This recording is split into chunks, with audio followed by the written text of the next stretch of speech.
Wow. I guess now the recording's working.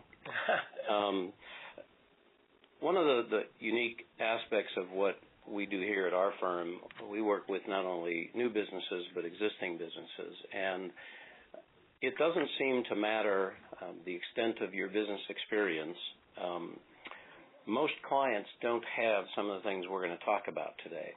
And even though they have some of them, they don't have all of them, and that creates quite a bit of risk that clients typically assume. And part of this process is to help each of you establish what you want your risk tolerance to be and then manage that risk tolerance. So, for instance, we're going to talk about incorporation items, contracts, leases, meetings, different agreements, employee manual, social media, all things that seem to be very common comments and questions I get from clients on a regular basis. So let's talk about incorporation and organizational documents for a second.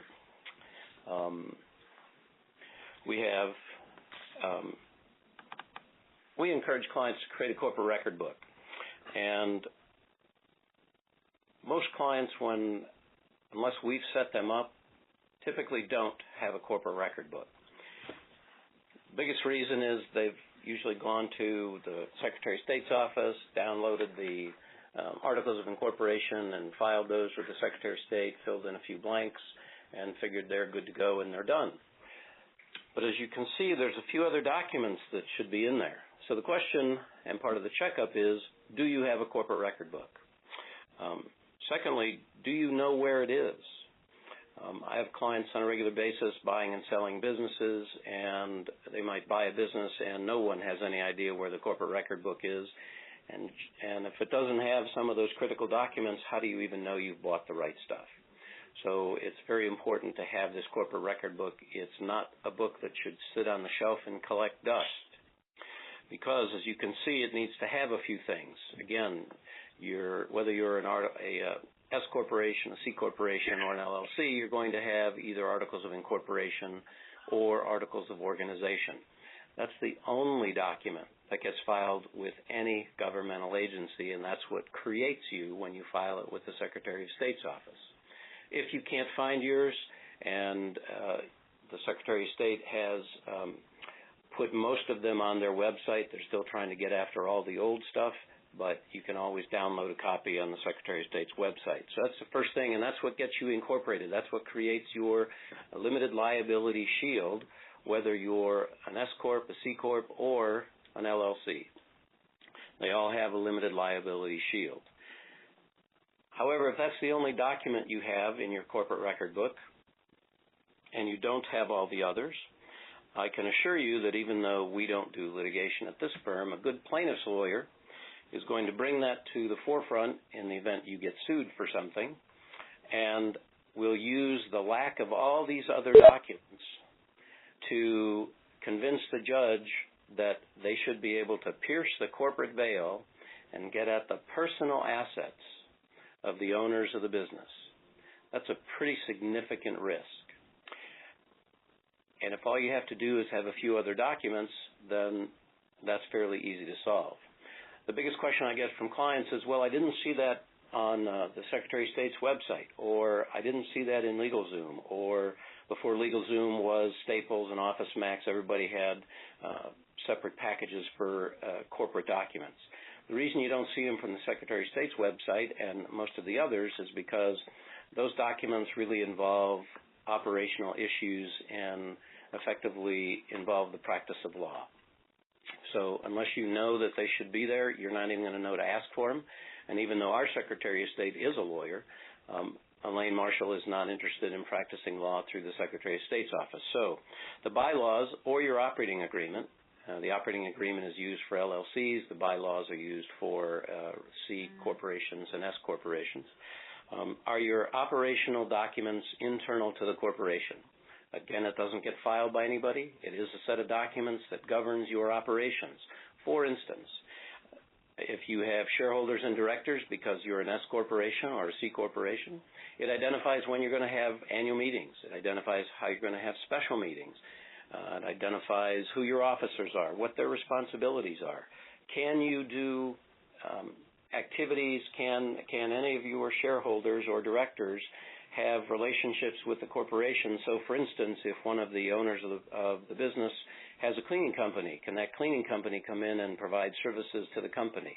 Well, your bylaws or your operating agreement should have a provision that deal with contracts and relationships with owners and whether or not they can be had. Everybody thinks that, it doesn't matter because, well, I'm the only owner, or there's only a couple of owners and we're all friends, so we don't really care about doing that. I'm not necessarily concerned about the particular owners of the business. I'm really concerned about when any of those owners have an untimely connection with the bus, and now the people behind that particular deceased owner step into that person's shoes. They don't know all this stuff that's going on, and they're the ones that can bring the lawsuits. So, and we'll talk a little bit more about that later, but if these provisions are covered in your bylaws or your operating agreement, then magically you have protection and, again, mitigated your risk. Another item that should be in your corporate record book are your shareholder and board of director or your member resolutions. You should have S Corps and C Corps should have annual meetings. It's effectively required by statute. And even if you're a one-person corporation, you should have an annual meeting. And it's fairly easy to do, especially if you're a one-person corporation. All you have to do is one day you write down some minutes. It's not complicated. It's not sophisticated. It's just you want something to show that this is not your alter ego, because that good plaintiff's lawyer that I brought to the table is going to argue in front of the judge that this corporation doesn't have much in the way of assets, but the owner does, and so we need to pierce the veil to get through to those owners' assets. Magically, though, if you have corporate resolutions that you produce on an annual basis and put in your record book, that's another one of those check boxes and checks in the right box that basically says, nope, this is not my alter ego. Very easy to do. One of the things we do here for our clients is we send out an annual notice that it's time for your annual meeting, and quite frankly, if your counsel doesn't do that, they should. It's very easy to do. You don't have to change much between years if you don't want to, although I will tell you that our clients who do conduct an annual meeting where the resolutions are created, at the end of the meeting have always asked, why do we have to wait till next year to have another one? All of my clients know their business very well. But when they have the opportunity to have a couple other people present in the annual meeting, and, for instance, the people that should be present, in addition to, and I know we're jumping ahead a little bit, but in addition to the shareholders and or the directors, the lawyer for the company should be present. The CPA for the company should be present. If you have a long-term banking relationship or you really like your banker and you want them to be involved in your business, your banker should be there. If you have a business coach, whatever similar position to that person should be there. And then your property casualty insurance agent should be there. And clients will typically talk about what they want to do during the year. For instance, when we're there, we present an agenda, and clients have input into the agenda. And when you get 4 or 5 other different perspectives showing up, all of a sudden it makes it easier for the client to realize they're not alone. Okay, they do have a team of people.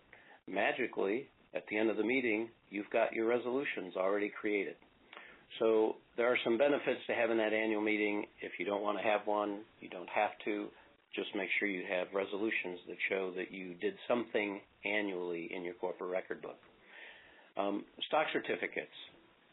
That's another item that should be in your corporate record book. If you have not issued stock certificates in your business, there's no guarantee that you're the owner of the business. That is the piece of paper that indicates ownership. Without being an owner of the business, even though you've done all the business, you've taken care of everything, without that indication of ownership, you could run yourself into a little bit of trouble. There's also something called a stock unit a stock ledger or a unit ledger. Since LLCs typically don't issue stock certificates, they would issue what are called unit certificates, but there is no requirement in the statute that LLCs issue units, so it's very important that they have a ledger that identifies who owns what. And that's exactly what the stock or the unit ledger does, identifies who owns what, when they bought it, how they paid for it, how much they paid for it. Because when you come time to sell your company, one of the questions the buyer is going to ask, having done a few hundred of these in my career, is how do we know that you're the owner? The words trust me don't go very far, so it's important to make sure that you have something that shows ownership. Stock certificates and or the unit or stock ledger shows the ownership. That's also something that should be in your corporate record book. Along with a subscription agreement. That's a very simple document. It's only one page that basically says you, the owner of the unit or the owner of the stock, understands that you're in a privately held company. It's not publicly traded. It's not set up under and not governed by the securities laws from 1933 and 1934, but it is a private investment. It indicates how much you paid for the stock or the units and how many you bought. Again, another indicia of this is not my alter ego because, again, we're managing your risk and trying to make sure that that good plaintiff's lawyer can't come after your personal assets. Last but not least, the employer identification number. That form should always be in your corporate record book, and you get that typically after you set up your corporation and file the paperwork. If you are an S corporation, you might put your subchapter S election in there. If back before January 1st of this year, in order to be a single member LLC, you had to file a form with the Internal Revenue Service. Once that form was filed, that would be a form that you would also keep in there to demonstrate the status of your company. Those are the only things that we encourage clients to put in the record book because that helps show what's there and shows your corporate existence. Clients will put a lot of things in a corporate record book. They'll put copies of contracts. They'll put different agreements they might have internally, externally, all kinds of things. As long as you know what's in there, that's critical, but the items that we've listed on the sheet there are absolutely essential to help minimize the risk of piercing the corporate veil. Now, I mentioned that LLCs have an operating agreement. Prior to January 1 of this year, North Carolina had a very good operating LLC statute. In fact, I think it was a very good rival for Delaware, and the only difference between Delaware and North Carolina is that Delaware has a very good business court system that North Carolina does not have. Again, not necessarily critical, but sometimes for companies that do business overseas, a nice thing to have. However, back in January of this year, because of some issues that had come up over the years, North Carolina changed its LLC statute, in my opinion, to make it even better than Delaware and to offset that little difference with the Delaware Business Court. So if you have an operating agreement from before January 1st of this year, you should have it reviewed by your counsel to make sure that it complies with the new law. If for some reason you don't have an operating agreement, because under the old statute, a lot of LLCs did not create an operating agreement. We called it a default statute. So by statute, if you did not have an operating agreement, the statute effectively gave you one. Lawyers typically didn't like the way the statute was written because the way it started out, every section practically said, unless otherwise provided in your operating agreement, comma, here's what happens if somebody dies, somebody wants to leave, you want to admit a new member. It identified all of the critical elements that should have been in an operating agreement. And let's just take death, for instance. Under the prior statute, if you did not have an operating agreement and used the default one created by the statute, upon the death of one member in the LLC had to terminate its existence. Most of my clients who have multiple members would not have enjoyed that event, and so that was one of the sections of the statute that said, unless otherwise provided in your operating agreement, comma, here's what happens on death. So in the operating agreements that we wrote, it said unless the members did not want to continue the business, it would continue. So again, you want to make sure if you didn't have an operating agreement, you now go get one. And it's something you want to read very carefully because it is the way you operate the business. I have a question, Ralph. Yeah. What happens if you're a ongoing business and you've been in operation for maybe a decade or so and you don't know where your corporate book is? That's not a far-fetched question at all. I get that on a regular basis. Fortunately, the best thing you can always find your articles on the Secretary of State's website, presuming they were filed, at least in North Carolina. Here in North Carolina, it's actually a freebie. You can download it and print it for free. Other states don't allow the same free access, but at least you can get your articles. Mm-hmm. If you have no idea where any of the stuff is, hopefully your tax return has an employer ID number on it. Keep a copy of that front page in your corporate record book and start all over again. Wow. We've had clients, in fact, we just finished a matter because the ownership had changed so many times in the past 20 years that, and they were not doing a good job of keeping track of who owned what shares and when. It would have been a very expensive proposition to go back and trace all that through. They all knew who the current owners were. And so we passed some resolutions and basically said, we didn't do a good job keeping our record books current, so here's the ownership as of today, here's what everybody paid. We came up with a kind of creative plan and laid it out in a set of resolutions, and so that's the first document in the corporate record book. So there are ways to get kind of back into compliance then. Right. Good to know. Mm-hmm. Good question. Okay, let's talk about contracts for a minute. It's funny how many contracts I look at when I get them from clients that aren't signed by all the parties. And one of the things that we wanted to give you, and you'll see it as one of the last slides that we put up today, is a little bit of a report card. So it will have lots of questions so you can answer the questions in the privacy of your own office and not have to raise your hand and incriminate yourself.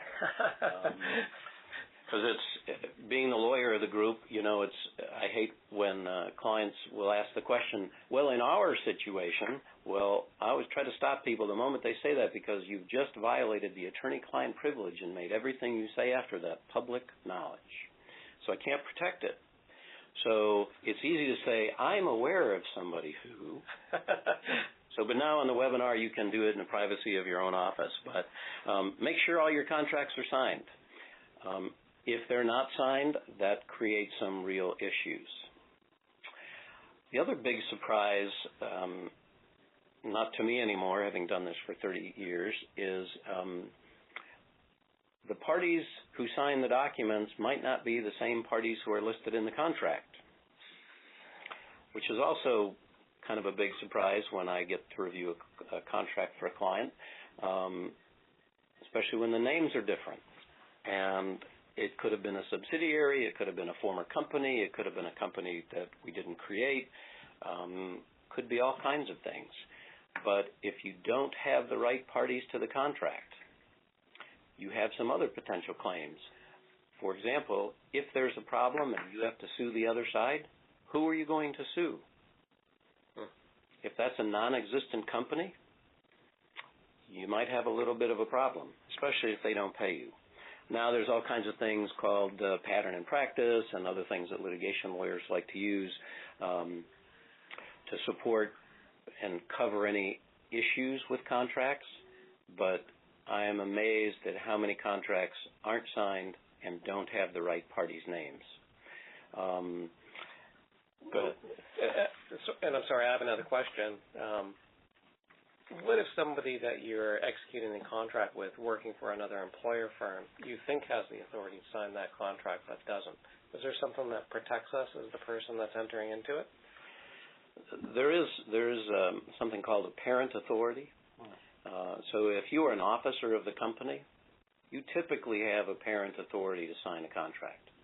If you just happen to be a manager of a company or a director level, not on the board of directors, but a director level, and you say you have authority to sign, that's where it gets a little bit dicey. Mm-hmm. It's all in how it's represented to you, Now, you on the other side, if you know this person doesn't have authority and you go ahead and work out the deal anyhow and sign the contract, you're not going to have a valid contract. Okay. So you can't be the ostrich and stick your head in the sand and ignore the facts. You have to be very careful. So on that contract, and I'm kind of novice, but there should be some sort of indication of the person's role within the company, president, officer, secretary, or something like that? Typically on the signature page, it will have the person's name and title. Okay. And then right above the signature block, which is real important, and this is a problem that you run into when people take forms off the internet or LegalZoom or wherever, it doesn't have the right buzzwords and right above the signature line, because it should say, and I hate these words, and a witness whereof, and I don't really even know what the hell those really mean. But those are lawyer words that have been used like forever, and it's hard to get rid of them. But it says this agreement is signed by the parties by their duly authorized representatives. And so as long as you have some of the magical language in there, you can get around some of the other than the sticking your head in the sand arrangements. Okay? So also a very good question. Let's make sure we know that the other party to the contract is a real corporation. What happens if they're not? The good thing, if you need to sue them, is maybe your plaintiff's lawyer can pierce the corporate veil that really doesn't exist and get to the personal assets of that person. But there's also a great likelihood that the judge is going to throw it out and say they don't even exist, so, too bad, so sad. So judges do effectively what they want to do. They try to disband or create their own brand of justice. Thank goodness we're not in Texas and California or Louisiana, because they don't call those the gunslinger states for nothing. It doesn't matter what arrangements you have, and especially in California, it doesn't matter what the law says, because every judge does what he or she wants to do, and if you don't like it, go appeal it. So it gets to be very expensive. So better off to know that you've actually got a real party to the other side as who you can go after. Because as it says in the next bullet, who are you going after if something goes wrong? It's very difficult to litigate against a non-existent entity. So be careful with your contracts and what you've got going on. Another big, just a sample, a type of contract is a lease. And leases cover space and equipment. Again, just from a simplistic standpoint, are all your leases signed? We just finished a couple of deals over the last couple of months, and I was quite surprised at how many times there were no signatures, yet I was told this was the official lease, and over the last several years, parties had been making payments under the official lease, but nobody had a signed copy. The other thing you need to be careful of is, do you have all the pages of the lease? A lot of times leases are written on both sides of the page, and when you get a copy from the landlord, if you're not careful, you will get pages 1, 3, 5, 7, 9, etc., and will not have the even number of pages because they're on the back side. That is a very common problem, and if you were in a fight with the landlord and magically the words are on the pages you're missing, the likelihood of getting that document are drastically reduced. And so you will spend a lot of money in order to start a lawsuit and go through depositions in order to get those pages that you should have gotten in the very beginning. It's I won't say never, but in the situations where we've been involved, it's rarely been on purpose, because somebody just throws it through the copy machine and forgets that it's on the back page. So you have leases for space, you have leases for equipment. They have some very important terms that you want to be careful of. So again, you want to make sure all your documents are signed, the correct names of the parties are on the documents, and all the key elements are in the document as well. I was reading a contract this morning for a client because there was a dispute about an early termination provision. Well, magically, our client decided to terminate the lease. Fortunately, the other side agreed, but they neglected to decide when the termination was going to be effective. And so our client thought they were going to continue to get paid over the next several months. The other side decided they weren't going to be paying, and the contract has no language in it about what happens. So there's always surprises, and while I tell clients we have a magic hat, but we always don't know what's coming out of the hat. So it just depends on what's in the document. So be careful what's in there. Ralph, to that point, sometimes what we encounter more from an insurance perspective is that when a client is signing a contract or in a lease, that lease may contain certain requirements to maintain certain coverages of insurance. And we always recommend that before you sign the lease, not only pass it by your attorney, but also send it to your insurance agent to ensure that your policy can meet those requirements. I can't tell you how many times we've had an insured send it to us after they've signed the document and asked us to provide a certificate of insurance, and we say, your policy doesn't cover that. And sometimes that ends up in costing the insured or the person that's executing the contract more premium. And usually they're not happy by that. No, I mean, we tell clients on a regular basis because almost every lease, whether it's for equipment or space, has an insurance clause. Right. And we always recommend to clients either let us send it to the agent or they send it to the agent before we get too far along, because a lot of times the insurance requirements might not be consistent with current practice. Yep. Might be way too expensive for the situation at hand, which then effectively could cost the client a whole heck of a lot more money. Yep. So it's better off to know all that kind of information up front rather than I need a certificate of insurance and, oh, you don't have any. Yep, that's a good practice. Mm-hmm. So, again, just be careful what's in those documents and where you're going to use them. Okay, we talked a little bit about an annual meeting a few minutes ago, but the question on the report card is, what was the date of your last annual meeting? If you can't think of when that was, consider holding one this afternoon. It won't take long. If you have multiple shareholders or members and you have an operating agreement or bylaws that allow it to be done by telephone, you can certainly do that. It's still early enough in 2014 that you could do it, make it effective for all of 2013, but it is something you want to make sure you do on an annual basis. It's critical to reflect those important topics, the things that we talked about a few minutes ago. And it's, again, very easy. You're not writing a book when you're creating the minutes. You're just writing enough information to, if it ever gets thrown in front of a judge, that it looks like you actually did something rather than, you didn't do anything. And, we have a lot of clients that are small businesses, even middle market businesses that are owned by one individual. Well, that one individual happens to be the sole shareholder, the sole director, the sole president, vice president, secretary, and treasurer. And it doesn't matter that the minutes re-elect you as the sole director and the president, secretary, treasurer, and vice president. It's okay. It's just one of those pieces of paper that you have in your package that shows that you're really a company and it's not just, you. We're going to talk about employment stuff in a minute, but there's a distinction between independent contractors and employees. And the IRS has issued 21-factor test that you should apply to all of your employees or independent contractors to make sure they are one or the other. But it's an easy checkbox. If you have too many checkboxes in the employee column, don't classify somebody as an independent contractor.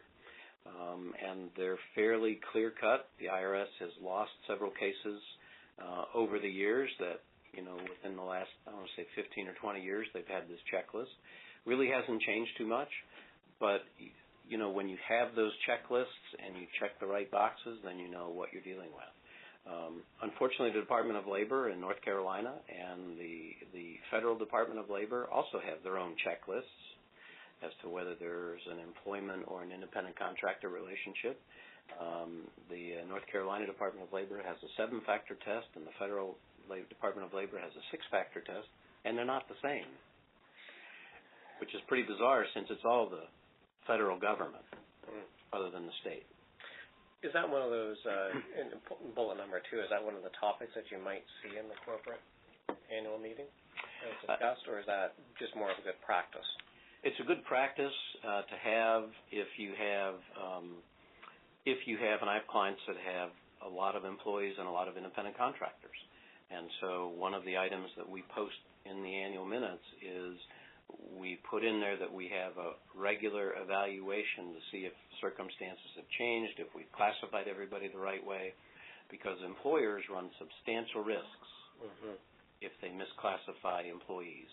And as a result of everything that's happened since 2008, and I don't really care about anybody's political affiliation, but the job issue is critical right now. So the more real jobs, employee jobs that can be shown on the employee payrolls theoretically makes the economy better. Independent contractors, you don't know whether or not they're actually paying their taxes, so the government doesn't like that. Whereas on the employment side, you are required to collect the taxes, and you from the employee, and then you, the employer, required to pay your share. Right. So the government makes money with the more employees you have. And again, from an insurance perspective, since you bring up independent contractors, a lot of clients will phone and say, hey, I have a liability policy or I have an errors and omissions policy. Does it cover independent contractors? And that makes a big difference, because then when you find out, maybe if you're an IT firm and you're hiring out ICs, and you find out that you have E&O and it doesn't cover an IC, an independent contractor, that can kind of make a small business owner stand up and take attention. Same thing with the workers' comp. Correct. Workers' comp is another issue when it comes to ICs. So one of the things that's in your annual meeting, at least in our checklist when we conduct an annual meeting for a client, is a review of the insurance policies. Not to go through the details of the policies, but to make sure you have the right kinds of policies and that you have had a review by your insurance agent, which is another reason why it's good to have your insurance agent at the meeting. We had a client a few years ago that every year at the annual meeting we told them on the agenda was employment practices liability coverage. And that allows, if you have a claim with an employee, it allows the company, through the insurance company, to hire qualified litigation counsel at drastically reduced prices. And every year, the president of the company said in front of the rest of the directors and shareholders, yes, I know I have to do that. I forgot last year, but I'm glad we're bringing it up again this year. Well, that went on for 3 or 4 years, and then they finally did have a claim. I got a call from the president saying, here's the problem. I said, okay, before we talk about litigation lawyers, let's get the EPL policy out. And she said, I forgot to get that. So the per-hour rate for the litigation attorney was $375 per hour. Had she gone with the policy, it would have been the same attorney at $75 an hour. So it was a very expensive item not to do. But that's one of the reasons we encourage clients to do that at the annual meeting, is to review those types of things to make sure they're covered. And the thing is, if you wait for a claim to happen, then they're not going to insure you going forward. You can't get coverage. Right. Pretty much. Yep. Okay, so next thing on our agenda is, if you have more than one shareholder in your company or more than one member, do you have a buy-sell agreement? If you don't, if you're a sole member LLC or a sole shareholder corporation, time to get a quick cup of coffee, check your email, because this doesn't apply to you. But if you're thinking about adding a shareholder, then sit tight. Clients that have multiple shareholders or multiple members got into business with their respective business partner because of a whole variety of reasons. They're friends, they're good business colleagues, they have complementary practices, whatever it happens to be. And typically, it's not a problem while those two people are alive. The problems come up when that doggone bus happens to show up at the wrong time and whacks one of your partners. It's the people that are behind that person that create the problem. So, I have clients that are very good business partners and hate their spouses. and could never do business if the spouse was involved. Yet didn't have buy-sell agreements, and as a result of a death, guess what? The spouse was the partner. The business effectively ended up shutting down because they could never agree on anything. So the buy-sell agreement is what helps minimize your risks of making sure not only that you're in business with the person that you want to be in business with, but it also precludes anybody, any shareholder or member, from transferring stock or units to somebody you don't want them to transfer it to. Buy-sell agreements are very important in the continuity of the business. Kind of a bizarre story, but several years ago we had a funeral home that was being created. Well, in North Carolina, you need a funeral director in order to have a company own a funeral home. Well, I got an SBA loan for about $1.5 million. It was actually two brothers. One was a funeral director, and one was the brother with the money. And we helped put the transaction together. We helped review the SBA documents and negotiate the loan agreements and things. And we encouraged them to have the buy-sell agreement. And the comment was, yes, we need to do that. Let us get through this phase first. Well, guess who died? The brother who was the funeral director didn't know in the past, because he didn't even tell his brother that he had 4 previous heart attacks. So he was a ticking time bomb. And even though the bank documents required him to have and change the insurance he had, he never got around to doing that.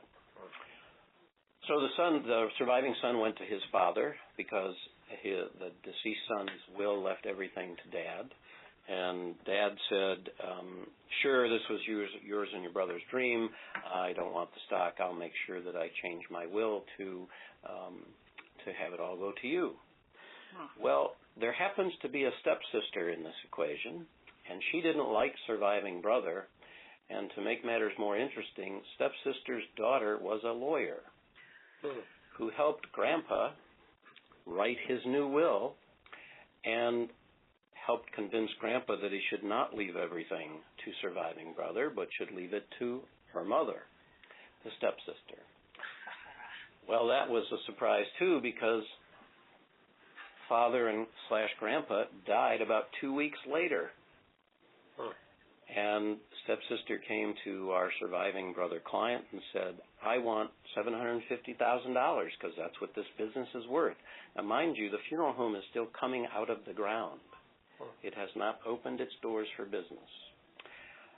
So the failure to write that buy-sell agreement, to have the right insurances in place, to have the right wills and other documents in place, would have been a fairly inexpensive proposition, probably cost them about $30,000 or $40,000 to resolve, just because of the fighting nature of the stepsister. Wow.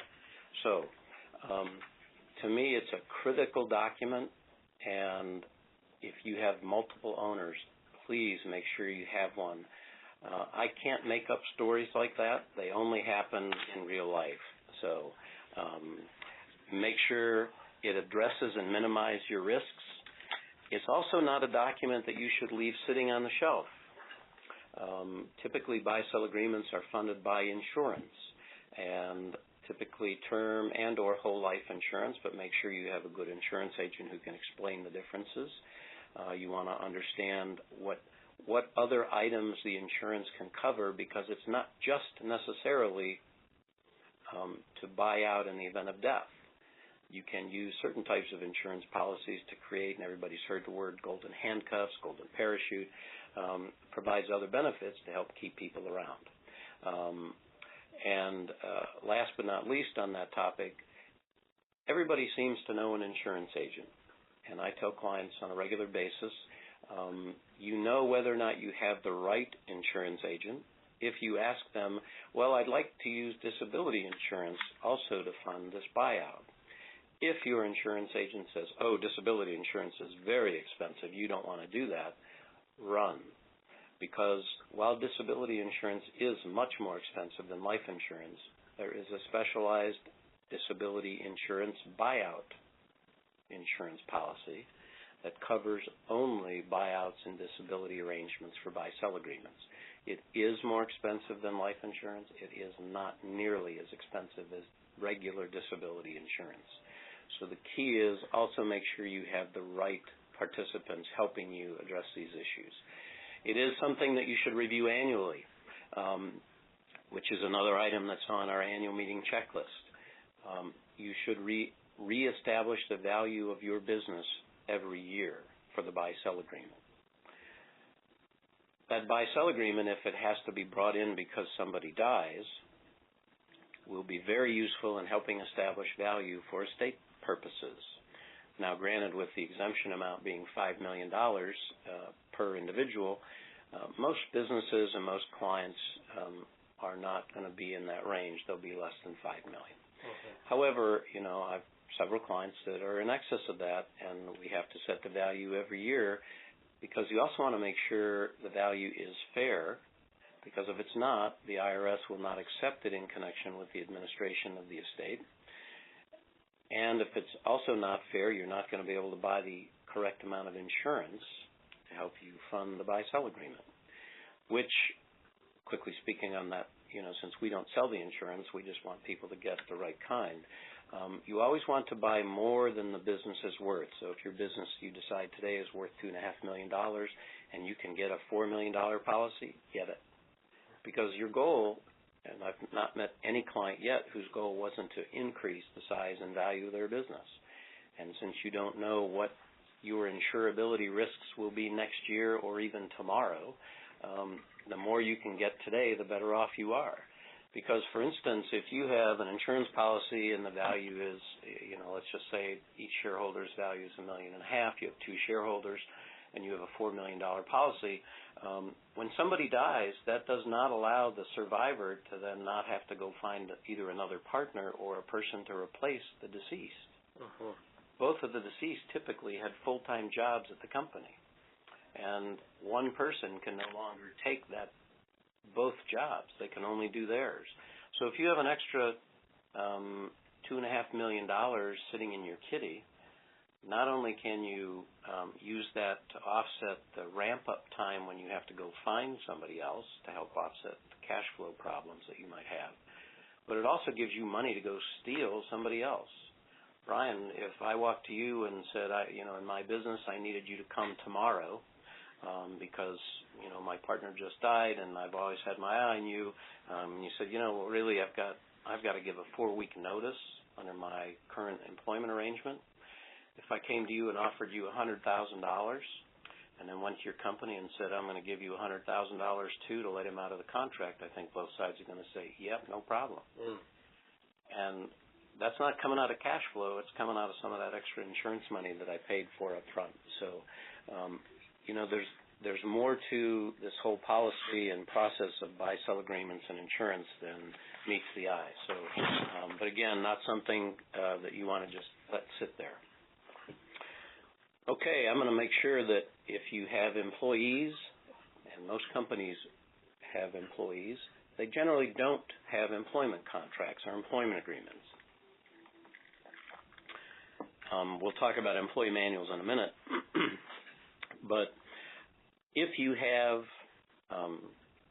critical employees, they should be subject and have a employment agreement, because that's going to protect you as a company.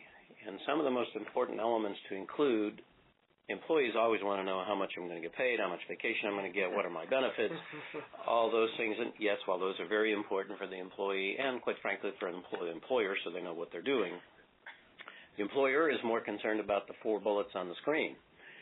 I consider you a very valuable employee of the company, and I don't want you to compete with me if you decide to leave. I want you to keep everything confidential. I don't want you to go solicit my customers, my vendors, my suppliers, my everybody else. I don't want you interfering with my business, and I really don't want you to take my trade secrets. Because if you didn't know anything about this business before I hired you 5 years ago, and now you could go be my competitor, I might lose on the covenant not to compete issue if I'm not careful, but I have a very good chance of winning on the trade secret issue and the non-solicitation issue and the confidentiality issue. So a lot of times we'll have people say they're not enforceable. Well, quite frankly, they are if they're written correctly. Typically, the time has to be 2 years or less. The territory has to be where you're doing business. If you do business in only Raleigh, North Carolina, you can probably cover all of Raleigh and maybe the surrounding communities. Don't try to cover the entire state. Don't try to cover the Southwest or the Southeast.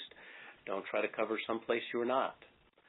If you have multiple offices and that key employee is working at only one office, don't try to tie your covenant not to compete to all the offices that the company has. Tie it to only the office where that employee is working.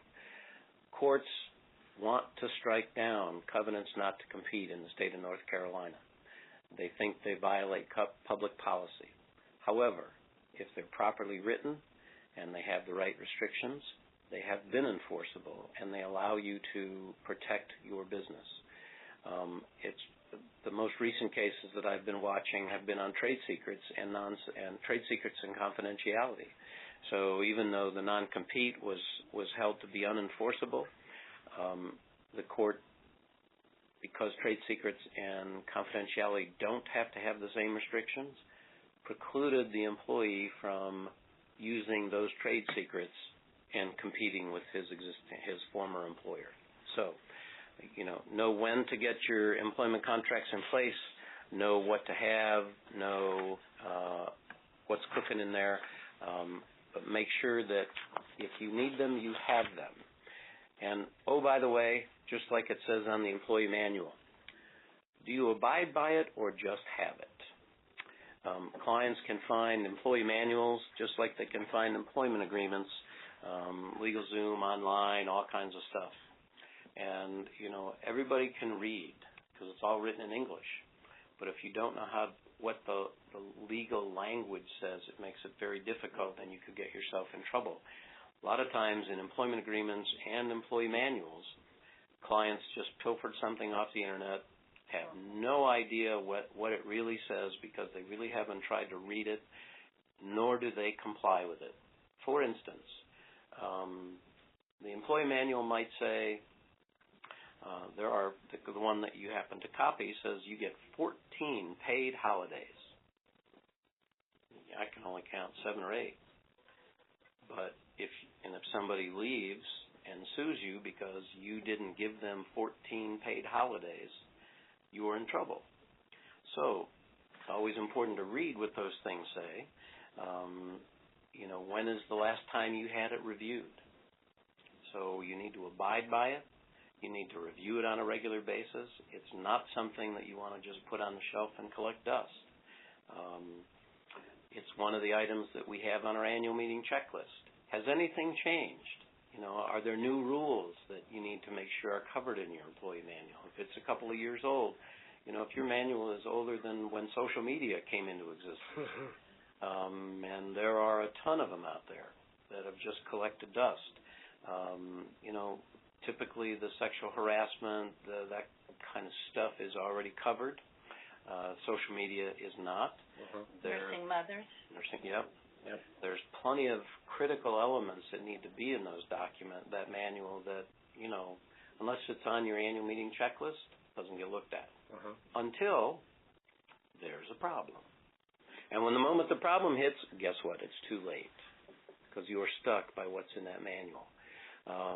I hear on a regular basis that I haven't read the manual in I don't know how long, and I don't know, don't even know if we're still doing anything that it says in there. So, just be careful. Make sure you've had it. Make sure you review it. And, again, these items are on the checklist at the end. Speaking of social media, funny how that all ties together. Do you have a social media policy?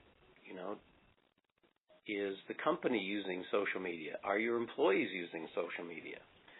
Do you use in social media to decide whether or not to hire or fire somebody? Those are all in your checklist. And, you know, there's a whole bunch of other questions. One of the things that Deb does a very good job of is doing an audit of your employee manual and your employment practices. So that's critical to making sure that you're doing the right thing, you have the right things in the manual, and you are abiding by it. So make sure you're checking what's going on. The law is evolving as far as social media is concerned. What was good case law last week might not be good case law today, just because it keeps changing. Nobody really understands. Everybody wants the Internet to work, and they want to use it for all kinds of things. They just don't know what the rules are yet. Very often a business owner will put something in his handbook that makes total sense to him, but it's totally illegal. I can't tell you how many handbooks I've seen where it says you're not allowed to discuss your salary or wages with other employees. And if you do this, we can terminate you. Can't do that. You know, so the key is you've got to, if you can be assured that if you have computers in your office, and I've only had one client over the last couple of years that doesn't, it is being used for Internet, for social media, for all kinds of things that hopefully your manual has addressed. One of the other things that you'll find companies dealing with are trademark issues. A lot of people don't even give much thought to whether or not they should trademark their name, the fancy phrases they use, their logos, because nobody's going to use it. Well, the courts are chock full of things where people have stolen those ideas, and while there are some limited common law rights for you if you're the initial user of those things, you don't have nearly as much protection if you file and get the federal registration, because that allows you to use it almost any place in the United States, or any place in the United States, unless somebody has a prior right in a particular state. It's a long process. You know, you need to decide if you have something that should be trademarked, and what are you doing about it? We have a lot of clients who have wonderful phrases, and you know, they may or may not qualify and get registered, but if somebody else likes that phrase and they steal it, it gets to be a real problem. And if you have a trademark, it is good as long as you keep renewing it, as a general rule. And most people who have filed a trademark and got their registration, which process takes, you know, even when the lawyers help you file it, the filing part is the easy part. Waiting for the trademark examiners and the U.S. Patent and Trademark Office to get their act together and finally get through it could take up to 2 years. Wow. But then, roughly 6 years later, you're supposed to file a piece of paper that says you're still using it. Roughly 9 or 10 years later, you're supposed to file a piece of paper that says you're still using it. And, you know, a lot of people, unless they have an IP lawyer on staff or under contract, or their business lawyers are watching over those types of things, it slips everybody's mind. And then when they have a problem, they have some real issues dealing with it. So, again, the key is to make sure that you're paying attention to these things. And that's why when you happen to look at the next page, there's your report card. Now, it does not cover everything we talked about, but hopefully as you go through the report card and check either yes or no or not applicable, you're going to know what you need to do for your company in the very, very near future, because those are your exposure items. You can add some other things to the report card. We tried to keep it at one page, but you can look and see what else affects your business. And it's something that the report card is something you should fill out annually, and as well as deal with, you know, the other report cards we're going to have over, you know, the next series of our seminars. So we're pretty close to 1 o'clock. I know, Brian, you had some good questions, Deb, some good comments. Anybody on the webinar have any questions or comments?